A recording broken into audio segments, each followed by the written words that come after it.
I'm Carla Botani. I work here in the ministry Casa de la Amistad. I've been here more than 25 years.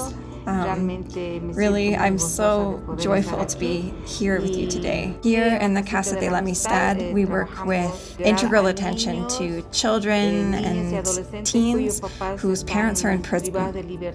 Families come with kids who have lots of negative burdens on them. They've lived such difficult situations. So for us, it can be really difficult. It can be complicated, especially at the beginning, because they're coming with all these traumas. We need to know how to work with them in an integral way. It's a big challenge for us to know how to support them in all of their different structures, in their emotional life, their physical health, also to support the moms in some way. A lot of them have been mistreated, have experienced some kind of violence inside of their families, because these are very vulnerable families.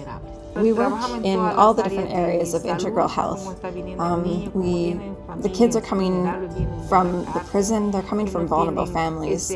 They don't always have the skills to be able to take care of themselves, their personal hygiene. We have to work in that area with them. Also education. For a lot of the moms, education is the last thing that they worry about. We need to support them. Even the most basic things of making sure they're signing their kids up for schools. We also have medical checkups and the spiritual aspect of things. That's so important. We want them to know the Word of God. We want them to love and fear God. We want to demonstrate these biblical principles that they often don't see lived out in their own families. There was one teenager, there's a family who lived in the prison with their mom, Jose Luis Huarachi, and he was a kid who was so rebellious. He was mischievous. He just got into so much trouble in school.